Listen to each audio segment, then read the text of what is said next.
For decades, North Korea has built an air force largely hidden from the outside world. Its inventory includes Soviet fighters, Chinese aircraft, attack helicopters, transport planes, and modern unmanned systems. Today, we're covering all currently operated by North Korea. First up, combat aircraft, MiG-21. This Soviet-designed fighter remains one of the oldest combat aircraft in North Korean service. Operated in F, PFM, and BIS variants, it was originally developed as a lightweight supersonic interceptor. Despite its age, the aircraft continues to support air defense operations and remains an active component of North Korea's fighter fleet. MiG-29. This Soviet multi-role fighter is among the most capable combat aircraft operated by North Korea. Designed for both air superiority and strike missions, it combines high maneuverability with modern avionics compared to older fighters. North Korea operates both single-seat and two-seat variants as part of its frontline combat force. Next, the MiG-23. Developed as a fighter bomber with variable sweep wings, this aircraft was designed to provide greater speed and flexibility than earlier Soviet fighters. North Korea operates MF, MS, and ML variants. Its adjustable wing design allows efficient performance during both high-speed interception and lower-speed operational missions. Sukhoi Su-7. This Soviet fighter bomber was built primarily for ground attack missions. The BMK variant operated by North Korea carries bombs, rockets, and other strike weapons against battlefield targets. Although introduced decades ago, the aircraft helped establish North Korea's dedicated tactical strike capability and remained important throughout the Cold War. And now the Sukhoi Su-25K. Designed specifically for close air support missions, this heavily armored attack aircraft can operate in hostile environments while supporting ground forces. It carries a wide range of bombs, rockets, and cannon armament. The Su-25 remains one of North Korea's most effective dedicated battlefield attack aircraft. Il-28 and Il-28. This twin-engine medium bomber entered service during the early Cold War and continues to operate in North Korea. Many examples are Chinese-built H-5 variants derived from the original Soviet design. Capable of carrying conventional bomb loads, it remains one of the oldest bomber aircraft still serving in military aviation. Next, the Shenyang F-5. Produced in China as a derivative of the Soviet MiG-17F, this fighter became a significant part of North Korea's combat inventory. Although technologically simple compared to later designs, it provided reliable air defense capability and remained useful because of its straightforward operation and maintenance requirements. Shenyang J-6. Built in China under license from the Soviet MiG-19S, this aircraft became one of the most numerous fighters in North Korean service. It was among the first widely available supersonic fighters in the inventory.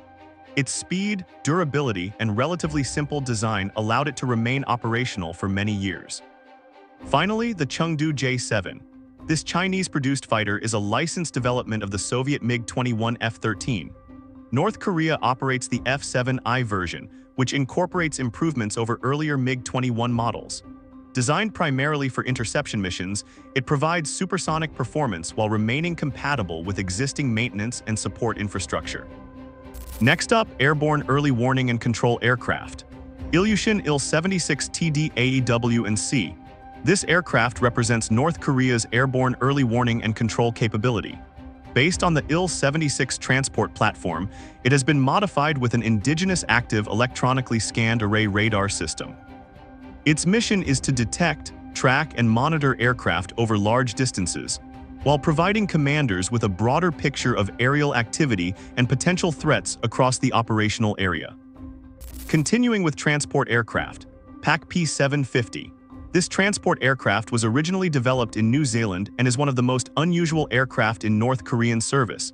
Designed for utility and cargo operations, it features short takeoff and landing performance that allows operation from smaller airfields.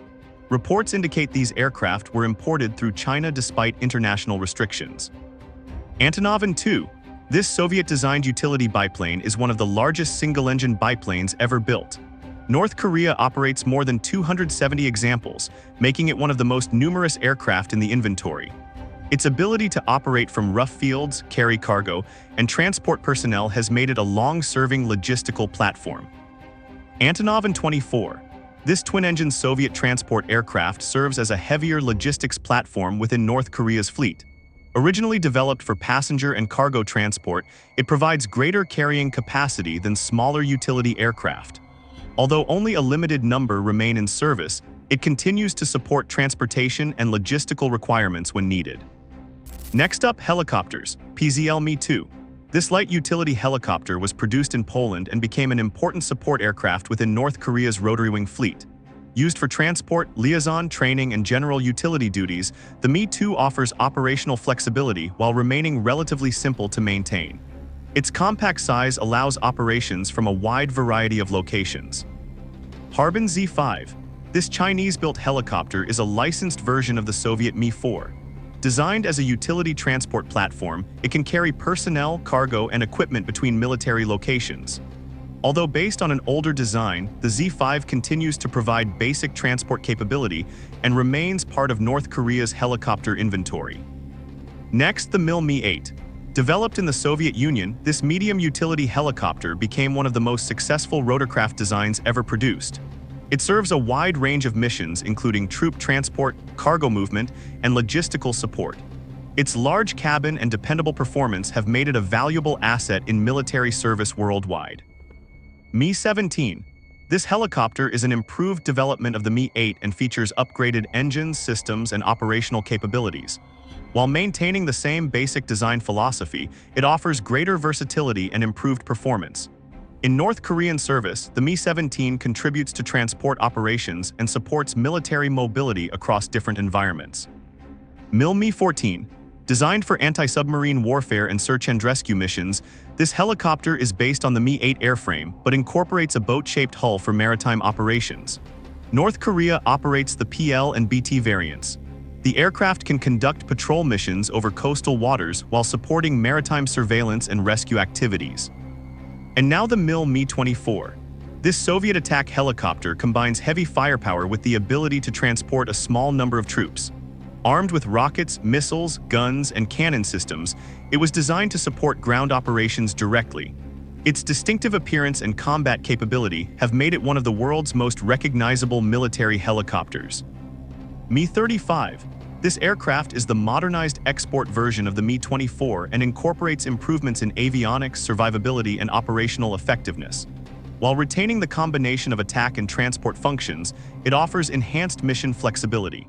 In North Korean service, it strengthens the country's rotary wing strike capability alongside earlier Mi-24 variants. Next, the Mi-26. This heavy transport helicopter is the largest and most powerful helicopter in serial production anywhere in the world. Designed to carry exceptionally large cargo loads, vehicles, and equipment, it provides strategic airlift capability that smaller helicopters cannot match. Its enormous size makes it unique within North Korea's aviation inventory. Finally, the MD helicopter's MD-500. Originally developed in the United States, this light utility helicopter was reportedly obtained by North Korea through methods that bypassed export restrictions. Known for its speed, agility, and versatility, it can perform reconnaissance, liaison, transport, and light attack missions depending on the equipment installed. Continuing with trainer aircraft, MiG-15 UTI. This two-seat trainer version of the famous MiG-15 was developed to prepare pilots for jet operations. Retaining the flight characteristics of the original fighter while adding an instructor position, it became an important training platform throughout the Soviet bloc. In North Korea, it continues to support pilot instruction and flight proficiency programs. Shenyang FT-5. Produced in China as a trainer variant of the Shenyang F-5 fighter, this aircraft was designed to introduce pilots to jet combat aircraft operations. Featuring dual controls and seating for both student and instructor, it allows practical flight training while maintaining performance characteristics similar to the operational aircraft it supports. Next, the Sukhoi Su-25 UBK. This two-seat training version of the Su-25 attack aircraft allows pilots to learn strike aircraft procedures under instructor supervision. While optimized for training duties, it retains much of the combat capability of the standard aircraft. The UBK helps prepare crews for close air support and battlefield attack operations. Finally, unmanned aerial vehicles. Tupolev Tu-143. This Soviet reconnaissance drone was developed for battlefield surveillance and intelligence gathering missions.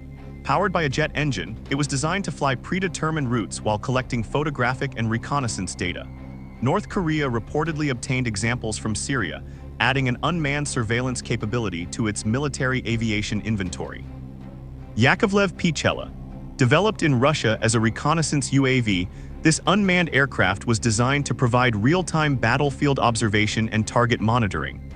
Smaller and more flexible than earlier reconnaissance drones, it can support intelligence collection operations while reducing the need to expose manned aircraft to potential threats during surveillance missions.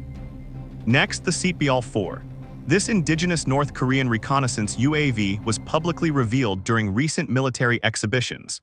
Its external appearance closely resembles the American RQ-4 Global Hawk. Designed for long-endurance surveillance missions, it is intended to expand North Korea's ability to monitor large areas from the air. Finally, the Saetbyol-9. This North Korean unmanned aircraft is designed for multi-purpose attack and reconnaissance operations. Its configuration closely resembles the American MQ-9 Reaper. The aircraft represents North Korea's effort to develop armed UAV capabilities capable of conducting surveillance and potential strike missions.